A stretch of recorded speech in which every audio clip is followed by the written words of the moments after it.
And welcome to Soups and Sabers. I am Chris, joined by Chris. How you doing today, Chris? Good. How are you doing? I'm doing great. I don't get to do the intro very much, and I was like, I'm gonna make it short. I'm gonna make it sweet. We're gonna get into this today. We are talking about Absolute Batman, the latest Abomination story of Absolute Batman, Abomination Part Three. Mhm. By Scott Snyder, art by Clay Mann, colors by Ivan Placencia, and Clayton Cowles did the lettering. Give credit to a really awesome team because this is a beautiful, Mhm. beautiful comic. I think the art in this one is fantastic. The story is completely Bane's. So, with that in mind, Chris, what did you think about this issue? Overall, I think this is just another fantastic issue of this book. I think Snyder just continues to add depth to this world and this universe. And I don't want to say that everything he does is golden, but it kind of is here. you know, Mm-hmm. I just really enjoy this new take in this new world, like we've talked about before. And I like what he's doing with Bane. I think it's a really cool update to the character. Yeah, and it's really cool because Bane is a main player in this story. I Yeah. mean, he is not going away. Mm-mm. The he you did a lot of you did a lot of character backstory here in this issue for a villain. That means he's a main part of the story. He's a main part of what they're trying to get at. And as a fan of Batman Nightfall, I loved this because it was like Bane's origin story, but it was like given a couple of cool twists, and um, it I felt like I was back reading Batman Nightfall and falling in love with Bane as a character again because Mhm. I think Bane's like when Bane is done right, I think he's one of the top five Batman villains, and when Bane is done poorly, I think he's one of the bottom five. So the writing is so important for Bane, and it's just perfectly done here. This origin story has the twist that you want to see, but it to make it the absolute, but it really stays true to the core of the character. I think that's the main thing about it because you look at Freeze and Black Mass, for example, there's Mm-hmm. still like the core of the character is seemingly there. Maybe not as much with Black Mass because we didn't see a lot of him really, but at least with Freeze, the core is there. And I think with Mm-hmm. Bane, it's definitely there, and it's really just adding on to the Bane we already know. I think Mm-hmm. the main difference is he's bigger and he's a bit more vicious, but Yeah, it's Bane. I always think Bane should be towering over everybody. I think Bane should be the supernatural force. This venomed up or not, I feel like Bane should always be the biggest guy in the room, and He he is should that. look like a monster, and he certainly is in this.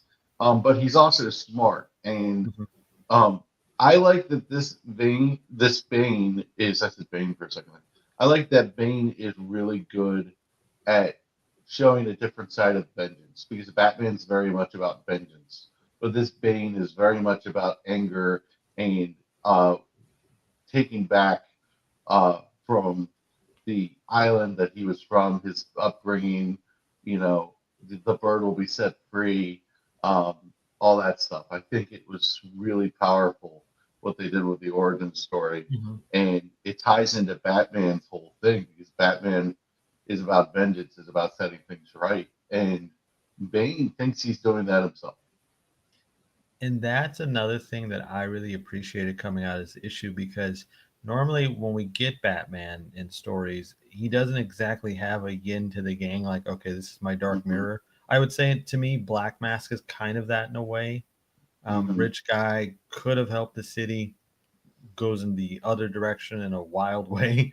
Um, Sometimes you could say, like, well, race is similar sometimes, but I I think, think Two Face is his biggest parallel. I think yeah, Two Face good parallel. Harvey Dent is his biggest similar character, but I think you see shades of like Batman's elements in other characters, Mhm. but Bane is literally embodying so much of what we just know as Batman.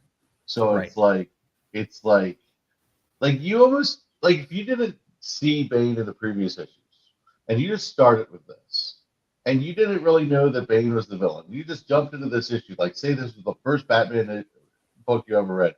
You'd almost be rooting for Bane in this issue. I don't know about that now, but I can see where you're coming from. But I don't know if I would. I don't know if there's ever a time I root for Bane unless it's in the Harley Quinn series. This coffee shop will be my reckoning.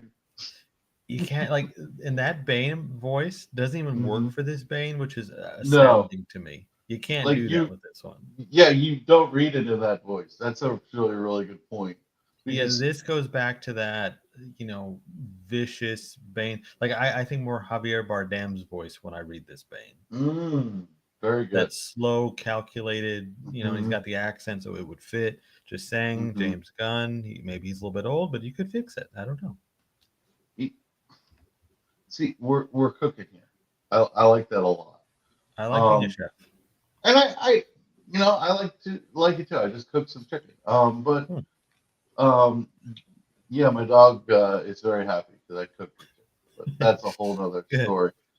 Um, so in this story, we get the Joker as the man in the white. What did you think Mm. about that?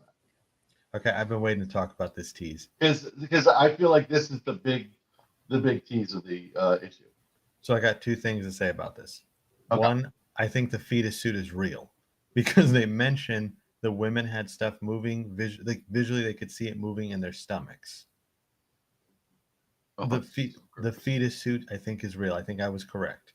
And this is something I didn't want to be correct about because it's really bizarre, but I can't wait. The other thing I've been excited to talk about is I we have seen the Joker's origin in various forms, like what he mm-hmm. was before the Joker. But I think this one stands out in a way because he's like they kind of make him look like he's a suave guy. Like Mm-hmm. he's a good-looking dude. He's surrounded by women and he's got money. He's It's almost a Jack Nicholson Joker. kind of so they've made him he's not like the loser we know from the Killing Joke. And I Mm-hmm. don't I use that term loosely because he was just trying to do the right thing, but he was Right. broke and whatnot. So um but he was on a different wavelength. This guy, like, he doesn't need the crime. He doesn't need to be the clown prince of crime here. I guess that's what I mean. This is Yeah. a higher, he's up the ranks already. Yep. And I He think that's really interesting. that panel where you see his face under the white hat and it says, "I Mhm. have an offer for you." Yeah. That is a. I think it sticks out for a reason. I think it sticks out for a reason. And then you see Bane towering over this guy. Like the fact that Bane is listening to him at all is very telling because Bane really could just squeeze his head like an orange and be done with him. Yeah. And that I think that's kind of interesting because he basically does that to one of the soldiers Hmm. on the island in like the next page, where he basically just gives him the hug of death, and you just see the words, and this soldier guy is just done. That's the So, power of the Joker. You're going to listen to him, whether he's got the mm-hmm, makeup or not, or the skin tone. It's the Joker. It's mm-hmm. just also a cool way to show that this is not the Joker we're familiar with. This is somehow I don't want to say he's creepier, but he's a more powerful Joker in a way since he's already Well, up in the ranks. he's more powerful and more. It's more captivating because the Joker's never been a character who surprised us. Like the Joker always does something. Yep, that's Joker. Right. Sometimes he like you have like the Dark Knight where he ups the ante to the point where it's just a masterpiece. But like he That's kidnaps what he does. people. He laughs. He poison gas. The whole thing. So The tropes are the there. fact, Yeah. yeah, the fact that we have a guy who's more of a gangster than a clown is very interesting to me, and I think it's going back. I keep thinking of the Jack Nicholson Joker. I think you get more of a gangster here. I yeah, the gangster thing, or I don't know exactly what he is. He kind of also just seems like a terrorist or something. I don't know. Mm-hmm.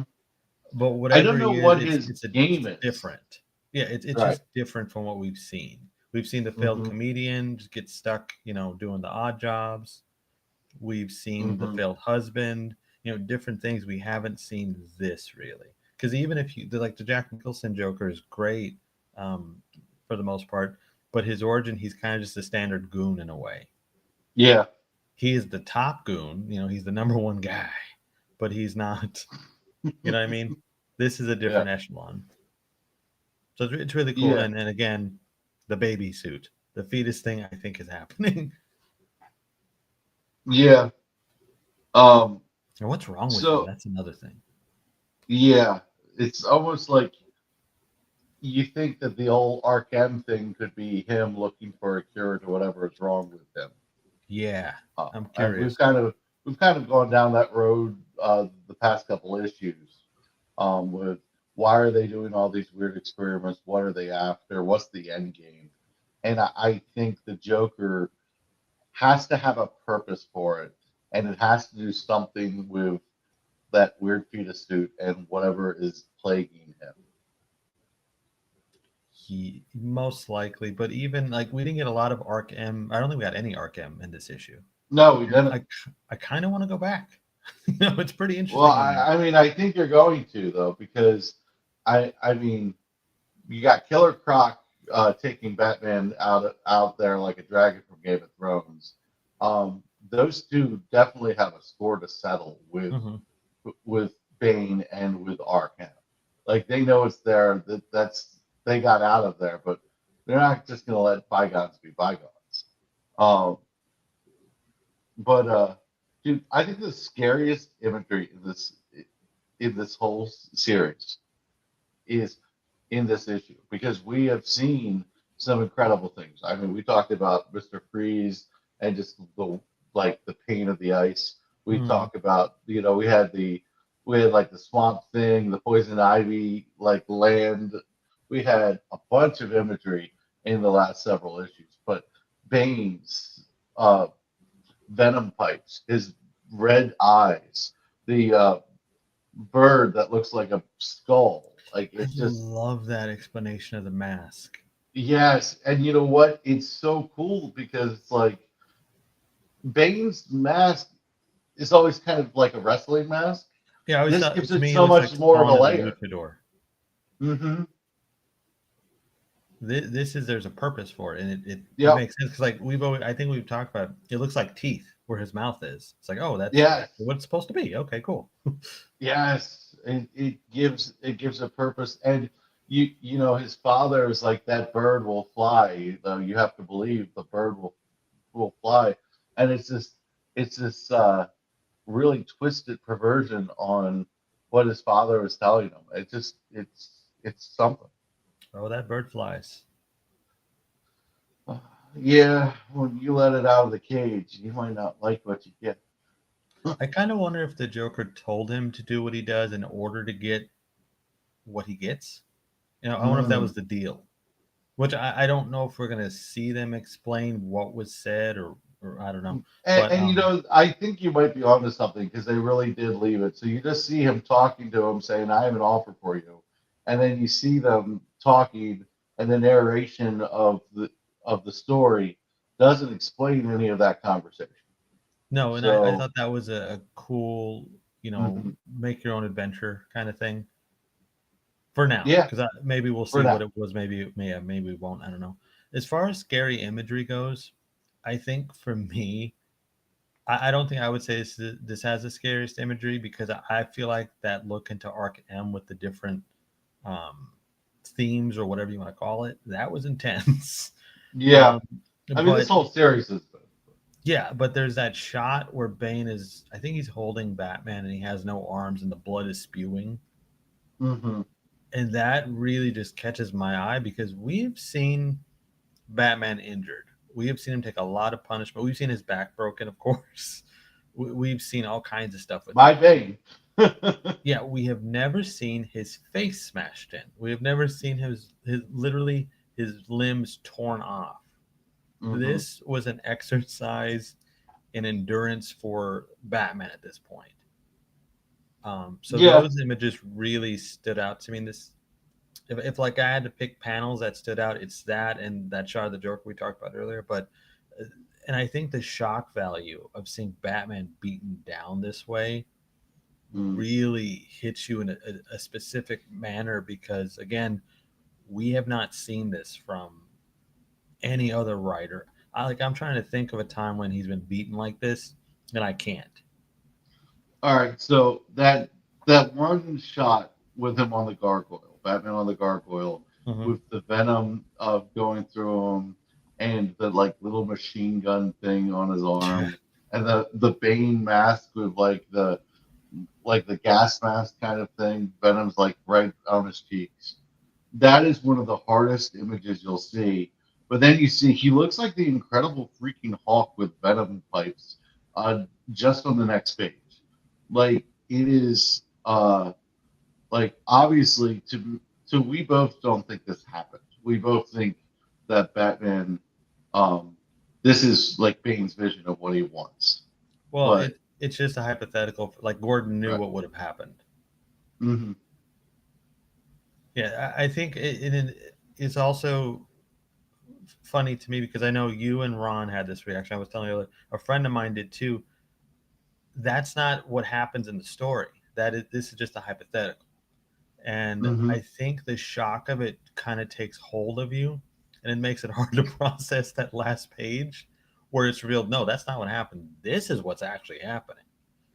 But the shock of it is so strong and it really gets into your head.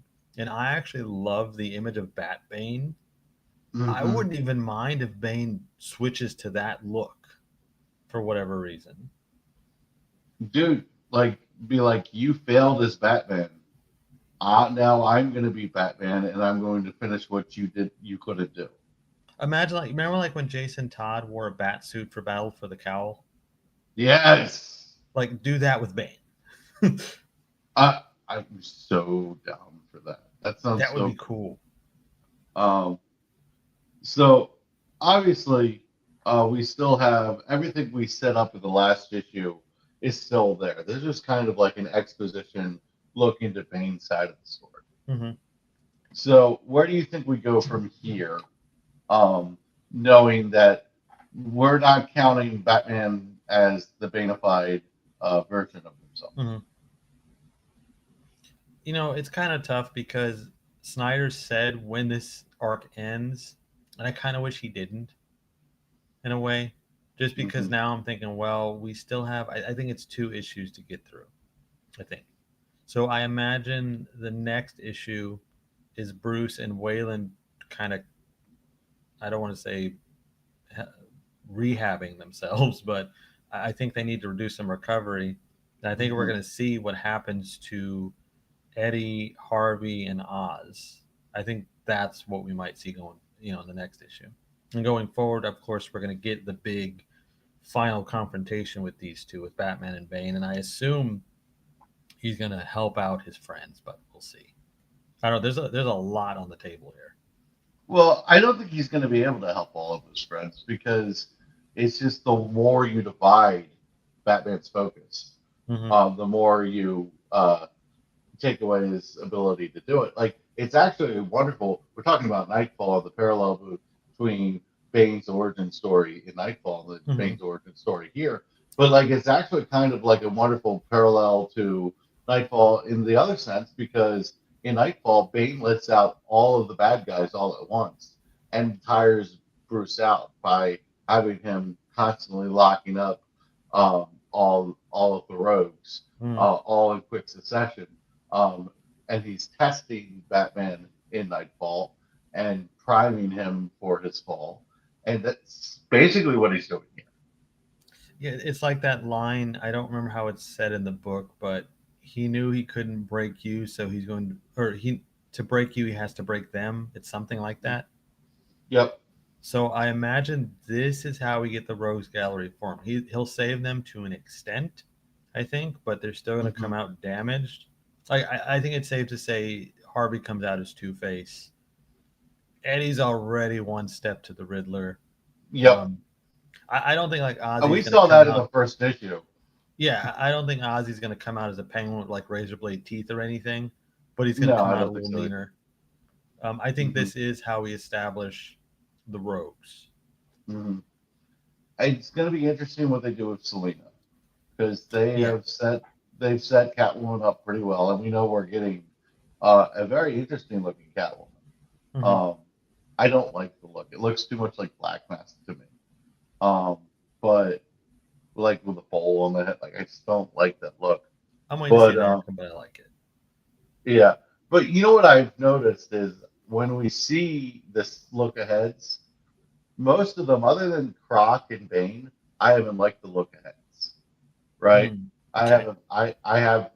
Remember, I didn't like the look of Absolute Batman. I was tentative on this whole series just Hmm. because I was like, Absolute Batman, that looks ridiculous. That's I not thought so Batman. too. Yeah. Like he's like why I said it's funny. The first thing I ever said about this whole Absolute Batman was why does he look like Bane? Hmm. It's kind of a full circle moment, but um, I think in the story it has always looked better than like in the preview. And I think they really have a handle on the amount of scary they want to put in there and the amount of story they want to put in there. I would like the story to get a little more straightforward and a little less making you guess or a little less flashback reliant. Okay. Um, Sure. but just as a comic book reader, like sometimes it's cool, but I feel like the story has gone to that well so much where it's like it's always keeping you on your toes. And I kind of want them to say, okay, we set up a lot. Let's just sprint through this. Um, but that's kind of where I am with it. I would like to get. It's funny because I would like to get past this origin phase because we're still Mm-hmm. very much in the origin of this Batman. I would like to You're right. get past this part, but also I'm enjoying the ride with it. But I do wonder because like Snyder tweeted out the other day that he and Dragata have just finished planning out 35 issues. Mm-hmm. So I know we're gonna get to like a status quo. Okay, this is just how Batman operates. We'll get there, but at the same time, Mm-hmm. with the way Snyder writes, I wonder if we're really gonna get to a point where he's just actively patrolling again. It's not just like you said these detours and all that Mm-hmm. stuff. I just wonder if we will get to that point. Also, we've got a lot more to introduce and explain. Like we still don't really understand Arkham or its purpose. Mm-hmm. The Joker is still a huge, question mark. I So mean, we got a Dick Grayson reference, right, yeah, we got and Nick. we still haven't gotten that paid off. So, And um, we may not. I don't see this right. Batman getting a Robin. No, but it would be cool. Or it would be cool if they were established characters that have some in part of the story, if not being Robin. I would think the kind of Robin we'll get is more like a vigilante doing his own thing, Hmm. and then they kind of clash or something. We haven't got like the steady Alfred either, because Alfred I think is in Gotham now, but we don't know for Hmm. how long or if he's going to stick around. You know, And they built Alfred up so much in the beginning, and then and they even gave us Julia and like a conflict with his daughter, and then Alfred's really kind of faded from the story. yeah, him being the narrator of this was cool and all, Hmm. but I kind of wonder where is he right now? Because it would have been Right, neat, in my opinion, and I'm not being an armchair script writer here or anything, but right. I think it would in my head canon, Alfred is telling Bruce this story while Bruce is like unconscious or something, while he's Like so, recovering. Bruce is like bleeding out on a table, and he's Right. like putting stitches in him, and he's like saying the story about Bane, and he's You, not sure if he's conscious. Like I can totally see that. do you remember in Spider-Man 3 when the butler tells Harry, "Oh, by the way, Spider-Man didn't kill your father. You've been mad for no reason." Oh, It kind of reminds me of that. By the way, Bruce, while you're laying here dying on this table, I should have told you about Bane. that's a good pull. I don't normally look for my Spider-Man pulls in a Batman podcast, but it really works. Yeah, it's kind So of similar. bravo, it is I should kind of have similar. warned you that this guy was probably going to kill you, but hey, you had to experience it, bro. Yeah, you had to be there, but You had to be there. uh, you know, We also don't want to start dancing weirdly on the streets of New York out of nowhere. I don't know. Maybe this Bruce does. I Maybe don't he's just know. happy to be alive after what he experienced. Who knows? He made a bomb out of bat shit. I don't know. Bad shit. That Bob and a bad shit sounds like a punk rock band, but Bat shit bombs. bad shit bombs, yeah. But he did, and he used his stomach acid as a weapon. I And love that so much, bro. dude, I think that's my yeah, favorite issue of this story so I far. think so. I think so too. And he pulled his teeth out and used them as weapons. So good. And like it's weird though because we've had like two stories in the last year of comic book media where people pull their teeth out and use them as weapons. We had it in Daredevil with Bullseye, and Oh, I then didn't know that. yeah, Daredevil Born Again, Bullseye pulls out one of his teeth and he uses it as a projectile to get out of jail. Okay, cool. He Didn't know that. spits it into a guy's eye. Um, yeah, I like Bruce's way it's better. Jam it in your oh, it's hands and no, then it's way use better. it. Well, Snyder's a like, genius. well, let's be fair. Scott Snyder didn't have to worry about production costs when he was doing his teeth pulling. Hmm, It's a it's comic. true. You can draw it, you can do it. But I just thought that was like I was like, we just saw something like this. This is Oh, the pretty show. cool. Yeah, I'm sorry. I forgot. It was in the show. You're right. Okay. Yeah, I forgot. um, so what would you grade this? Since I'm doing the teaching stuff now, we're gonna get into the report card. What would you grade this issue? You know, I'm a sucker for Absolute Batman. So this is an A You are. plus for me. I am gonna give this an A minus, and the lack of clarity and the fact that everyone's wondering what happened at the end. This isn't real, right? I feel like a little bit more of a making that just hammer over the head obvious um, would have been for the book's benefit. So I'll give it an A minus. But what it set up with Bane's origin, what it set up with Joker, what it set up with what Bane sees for Bruce, oh man, there's a lot of good here. So I give it an A minus, but I feel like an A minus is a very respectable score. And if you've been paying attention to this, we're digging what we're getting. Yeah, like I said, I'm a sucker for this story, or this book. I Mm-hmm. really, I was talking to my buddy Emmett the other day, and Mm-hmm. I was saying like Snyder is my favorite Batman writer. I'm pretty comfortable saying that.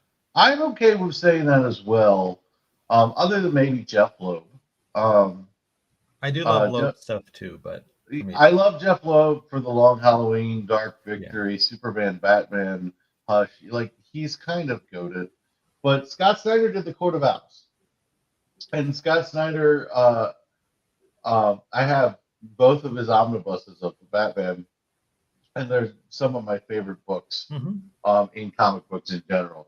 I think I think he has the right tone for Batman at all times. that's the thing. He always like because you can argue Hush isn't that great from Loeb or this or that, and like Mm-hmm. Snyder, I'm sure people do that too. I don't even like. I don't love Court of Owls actually. I like it a lot, but I don't love it. But he always has the spirit Oh, of I love Batman nailed. And it. also, like I think a story that not a lot of people talk about is In Game. I love Mm-hmm. In Game. I want to like Endgame more than I do. I feel like I need to go back to it. I felt it a little anticlimactic, a little bit. I I just love like didn't. It just didn't give me the feeling that I wanted it to. I felt like there was so much build up to it, especially after Death of the Family, which is hmm, like the third issue of the new 52 run. yeah, it's the Um, third arc. Yeah, yeah. And by the way, that scene where like Alfred's like at the dinner table and like they all like oh God, oh such so a good, so good. it's iconic. Hmm. It's the image is like planted in my head, but it's absolutely iconic. So I love Scott Snyder. I don't think there's someone who can compete with him other than Loeb. That's fair. That's a really fair one. And that's a fun discussion on itself. Like, you want to talk about Mhm. Mount Rushmore of Batman writers? That's a fun discussion. That's a But whole other yeah, show, but Like I now want to have it, and you will be on for that show. It'll be you, Let me me, know. Ron, and Jordan. Like we'll get into that because, but just off the top of my head, um, no, we're not going to do that Yeah, I right can't do now. that. I gotta think about that one. But I know for me, Snyder's top anyway. So Right. So you know who our top two are, for me anyway. Um, but another time. yeah, another time. Is there anything else we should cover while we're uh, here on this issue? I just wanted to I mention the feel like art real quick. yeah. I think that so Dragata's art really took some getting used to for me. Okay. Um, just because the designs were wildly different. Like you and I have talked about this before, the look of Batman, the look of certain things. So I had to get used to it, and now It I love it. requires buy-in. Yeah. Yeah, I love the Dragata art now. So whenever they switch the artist, it's always a culture shock for me. Like, what is this? Hmm. But I want to say the art in this one is spectacular. It fits so much being the flashback, and I like the way everybody looks and is designed. I And I think the kind of coloring in this is perfect. it stands out a lot. I Hmm. also think the proportions of certain characters look better here because of the way it's depicted. Um, Yeah. so I really like the art a lot, and I think it hits a little bit harder because of the way it's presented. But I'm very excited for Dragata to come back. I was kind of missing him, but I like this Uh, detour. yeah. I've come a long way with the art of this issue. Mhm. And I gotta say the scene where Batman is like breaking out of the wall and jumping at Bane is like that is something I could have on my wall. Yeah, Like that is perfect wall art. Also, that one image of like Banefied Batman where he looks like that cover, that poster for the Incredible Hulk. well, that is a Like cover too. yeah, it's so good. Yeah, it's a nice alternate cover. Yeah, I haven't seen it in person, but it's so damn good. Also, you see the shadow of like the people like just afraid of him, which like hmm is um you know Batman's supposed to strike fear in the criminals, not just the regular people. So there's uh, also the really cool shot when it's during the narration. I think it's right after the Joker thing where it talks about Bane and his father, and it's a silhouette of a kid hugging the father, but it's actually it's Bane. It's regular Bane, mhm. but they Yeah, drew it as the kid's silhouette. I really love that shot too. That was cool. that's very artistic. Yeah. Yeah, very Um, artsy. I like and it. then just another thing I could use as the wall art is just Batman screaming like hunched over like a linebacker, like in the second level of the defense, and you see the like light just shine on his teeth, Mhm. and like he almost actually it almost looks like a little bit of the Batman Who Laughs kind of situation for a second there, Kind of. and yeah, it's just dude, it is a scary looking image. That just looks like wall art, man. Like this is just like this is the wall art issue. It is a pretty book, but I think Hmm. week in week out it's pretty most of the time. Yeah. Oh, and then one more image that we have to talk about: the Bad Axe snapped in half. Yeah, that was something.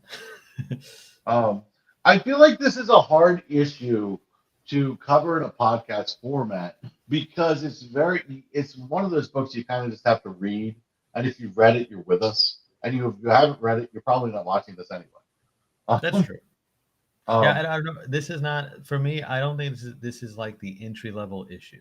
You could no, start with this issue, but you're missing so many cool things if you do. I feel like if you started with this issue, you'd want to see what you were missing. Yes. Um, so like because it's an action-packed issue and it flies by, I feel like you could get stuff out of this as a first issue, but you really need to go back and um, figure out how it got Yeah, it'll work as a gateway issue, but you want to start at number one, or at least the here. start of this arc. Yeah. I feel like the zoo really sets up everything because of the stakes of the roads Mhm. or the impending roads as we're considering them. There is that wonderful hardcover out now too. Just saying. It, you know, honestly, I am I'm in the state of not spending money because I quit my job of 16 years and I'm an unpaid intern. So otherwise, it would be part of the collection. I don't know if I want to wait for like an omnibus or if I want that hardcover. So I'm kind of thinking that I have like the same. I kind of thinking I got a year left of school, then I got a good job and everything. But I'm thinking a graduation present to myself might be like the omnibus of this clinic finally. You know what I mean? Mm-hmm. Because this is going to be one hell of a journey. I I think this is what Batman needed as a brand, though. Just we needed to remember why we love Batman Yeah, without all of the convolutions of comics. Because I mean, Batman comics weren't even what Batman comics had been forever, and it mm-hmm. was like it was at a point where it's like I just need something to pull me back in and tether me to the core of the character. I think you nailed it with that. That is what this book does. Mm-hmm. For all its differences, it's still quintessential Batman. I think this is doing something that Batman the Knight was trying to do as a series, Mm-hmm. which is to regain your love of Batman from the beginning. Mm-hmm. And I feel like this is doing it because it can give you twisted liberties that story could not. I agree. Yep. All right. I think we had a great conversation about Absolute Batman. I had a blast. I can't believe we're at 36 minutes. I thought this one was going to be a real short one. I felt chatty. But what's up? I was chatty. I'm always chatty, and it's funny. I was at my student internship the other day, and I was like having a hard time like figuring out how to say goodbye or like Mm-hmm. what line to end it on.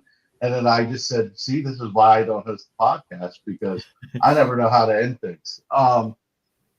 So that was pretty funny. But guys, keep listening to Soups and Sabers. We've got a lot of Peacemaker coverage coming your way. Me and Jordan should be recording our Peacemaker episode 2 conversation tomorrow. We had a wonderful uh, first episode show with Richard Nevins. That guy is awesome. So go out and check that episode out. Follow us at Soups and Sabers on pretty much every social media platform that millennials know of. There's probably stuff that we're not even thinking of, but Instagram, X, Facebook, uh, we're there. So at Soups and Sabers, Chris, you want to tell people where they can find you and your awesome stuff with DC Unlimited and Gathering the Geeks? Yeah, thank you. So you guys can follow me on Twitter at thatchris70, but I also have 2 other podcasts. One is Gathering of the Geeks. It's at G of the Geeks on Twitter. And yesterday we just launched a new series called 3 Movies, You and an Island. It'd be really cool if you could Mm. check that out. And I also have a DC podcast where we talk all things DCU and whatnot. That's at uh, DC Unlimited Pod on Twitter. I always forget that Okay. one for some reason. Okay. So my nighttime walk is going to be Gathering of the Geeks podcast. I'm feeling this. That's an interesting concept. Thank you. So yeah, no, I was actually thinking of you because before we started this podcast, I had started the movie Daddy-O, and I know you liked that film. Oh, I do love Um, that. Yeah. and I'm like halfway through it, and I'm just like, I could just like say, screw the podcast. Let's just keep watching this film. But no, it's a really good movie. It was a nice change of pace, palate cleanser to all the superhero Mm-hmm. stuff because I sometimes have to remind myself that other content is out there, and it's very important, very meaningful to do that every now and then. So, yeah, we've plugged our plugs. We've had our fun. Now we're done.